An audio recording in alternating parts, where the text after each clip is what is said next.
All right, guys, we got a good show for you today. We have Davis Alexander. He's quarterback for Portland State University. Thanks for coming on, man. Yeah, thank you. I appreciate you having me. Yeah, so, obviously you're playing at Portland State. Talk about what made that the school for you at the time and why you committed there. Yeah, coming out of high school, I had a variety of Big Sky offers. We played in the Big Sky Conference. I had a variety of Big Sky offers and a couple walk-on spots to a couple of Pac-12 schools. But coming to Portland State, I thought it would be interesting to go to school, downtown in the city. Coach Barnum, the head coach, he's a family guy, family atmosphere type of guy. Just kind of took me in. I was his first offer as a head coach, actually. So that meant a lot to me. And then they were the first Big Sky school to really get on me. Yeah. And then other schools started to follow. And it just seemed like the right fit as far as depth chart wise, coming in. And, I wanted to redshirt because, I graduated high school at 17 years old. So I was young. I was still developing. Yeah. And then so I wanted a redshirt, and there was a quarterback. He was going to be a senior, so it all just made sense to me. Yeah, for sure. I kind of feel that for me when I was getting recruited, big thing is like you want to be able to play. You don't want to go somewhere and sit 3 or 4 years because then you never get a chance to show people what you can really do, I guess. Yeah, 100%. Most definitely. Yeah. So what do you think's like the biggest thing you learned from that jump to like high school into college since then? It's just, I'm sure you heard it, everywhere in high school, you're the star of the team no matter what. In most cases, you're the star of the team no matter what. You go to a Division I college, you're playing against a whole bunch of people who are stars in high school, and I think I learned pretty quickly because I had some upperclassmen that helped me out, but it's just such a mentality of being great, and doing it in your everyday life, not just when you're on the football field or whatever. That's something that I thought I understood in high school, but college made me realize it even more. Yeah, for sure. What do you think has been your favorite moments while you've been there? Yeah. My first career start was that was a really cool moment for me. I was just started off. It was my redshirt freshman year. I started off as like the third string quarterback, and then second string, and then they went back to the other kids. So I guess I was third string, and then they put me in, and I threw for like 400 something yards in my first career start. So that was really cool. That was definitely one of my favorite moments. It's just like kind of like a sigh of relief, because I knew I could play, but just going out there and being able to prove it was really cool. And my family was able to go. And then the second moment was probably at Montana a couple of years ago. I think they were top 15, top 12 in the nation, maybe. And we hit a 52-yard game-winning field goal with like 3 seconds to go. So that was a really cool moment. I remember back in the day, actually, I watched that game in Barstow, Montana. Did you see where they had the video of the hit on you? That was 2 years ago. I'm sorry. I'm talking 3 years ago. My fault. Okay. But I've seen that. They had that video of that hit. And I know. I was laughing so hard when they posted that. Yeah, they kept posting it. Like, I think they used one of it as like a COVID meme and stuff. Yeah. I thought it was cool. I had no hard feelings. No, that was funny. I was laughing when I saw that. And, speaking of Montana, that's the game you have on the schedule right now. Obviously, you might get more. What are you thinking about that game, and how's it feel to like finally probably play a game? Yeah, knock on wood, hopefully we're able to play the game right. But you ask any of the players here at PSU, and number one place we want to go play always is Montana. I think they sell out every time, but I think they get 28,000 fans, and it feels like sometimes it feels like one of our FBS games sometimes, that atmosphere, props to them. Their fans are magnificent. And then, just being able to go play a game again. It's been over whatever, freaking 16 months, 17 months since we played. So, you know, we're going to be juiced. You know, we might be a little rusty, but just be nice to get out there. Yeah. You know, you're speaking of it, 17 months, 16-month break. Talk about how like COVID has like limited you, but like how you kind of dealt with it and tried to make the most of it. Yeah.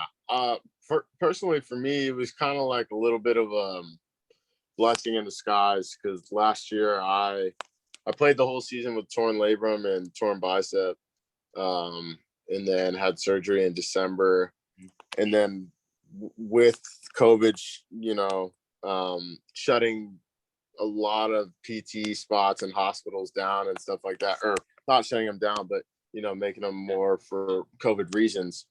I kind of felt like, you know, if I was to play this coming September, I might not be fully recovered. So in that case, it was a little bit of blessing in disguise, and, you know, I've gotten to get into my master's a little bit and stuff, but it was definitely hard, because I don't, if you're aware, but Portland is like, it was pretty strict on all the protocols following COVID. So the first time I had seen a bunch of my teammates was back in January for the first time since March. Wow. Since if you can follow all the way back to that, so about a 10-month gap. But, you know, I think it was clear that we're still finding a way somewhere, whether it's back home, wherever you were at, to get some work in. I mean, it's definitely been a crazy process, but you know, happy to be back, and hopefully we can move on with this year. Yeah. And, you know, one also good thing I was just kind of thinking about, with all the FBS teams playing in the fall, there'll be more attention on you guys this spring for people to tune in, and scouts and different people to watch, I guess. Yeah. I mean, it's definitely, you know, I wish we were able to, you know, play more games in the spring, but it just didn't make sense for us because of, you know, some of the obstacles we were dealing with prior to being let to play in January. But it's been a ton of fun, at least on Saturdays, being able to watch FCS games. And you know, we set up like 4 or 5 TVs in my house, and we turn on every single Big Sky game we got. So we're juiced just to even watch it. So So I was like looking, you know, and like earlier, you know, in the year, you were a 2021 NFL draft prospect. How is this like affecting you? Because especially you're not getting as much film, and is that affecting your decision on maybe like leaving or staying or anything, or how you're dealing with that? Yeah, I mean, I'm most definitely gonna stay.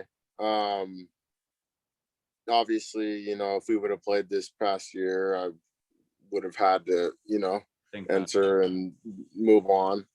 But just with everything going on, it doesn't make any sense to, you know, I haven't played a real game of football in 16, 17 months. There's, you know, I haven't even practiced. There's no telling what I could look like, right? And there's no combine. You couldn't do the combine this year either. Yeah, and I'm sure we wouldn't even be. I don't even think we're doing a pro day this year because of COVID. So, it just doesn't make any sense. But you know, like I said, kind of a blessing in disguise. More time to develop as a player, you know, and get some more stats out there. I'm excited for a big year. Yeah. You talked about that development. That was actually my next question. What do you think is like the biggest thing you want to work on before possibly going to the NFL? Yeah.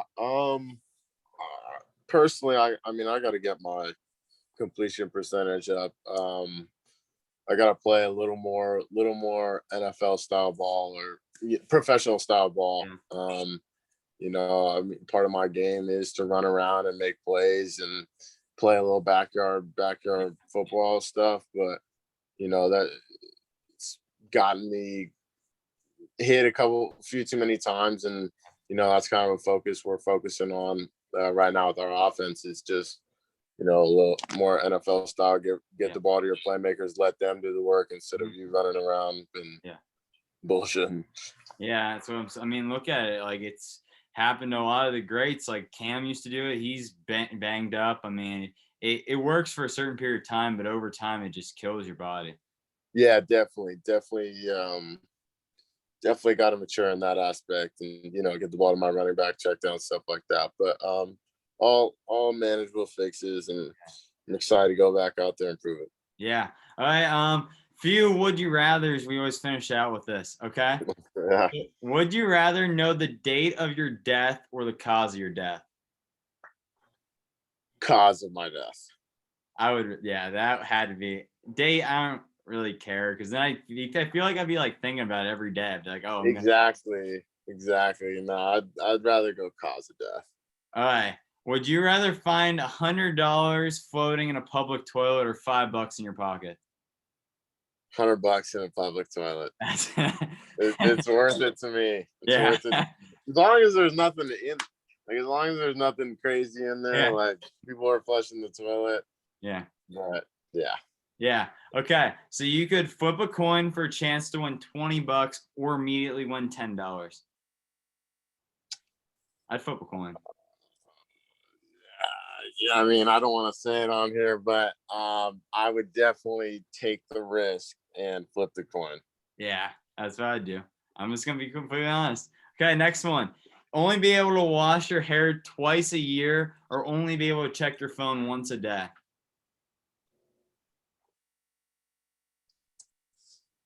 Oh boy. I think I gotta go only wash my hair twice a year, because I feel like you could probably find a couple loopholes in there. And I'm pretty sure there's a lot of, I mean, like wash your hair with product, or like you can't get water in your hair. I think with product, I'd just go to the lake. I'd go to the local lake and just yeah. Yeah. Yeah, definitely. And there's so much opportunity and stuff on your phone. I would need to be checking my phone more than once a day. Yeah, for sure. Okay, this is the final question. It's always the hardest one. How do you want people to remember yourself when your football career is over? Just a winner, someone who did everything possible all the time in order to make him and himself and his teammates better, and just someone who's resilient, relentless, and yeah, I mean, just always gave everything he had, no matter what. Yeah. Well, Davis, thank you for coming on, man. I really appreciate this. Yeah, I appreciate it, Luke. Have a good one, man.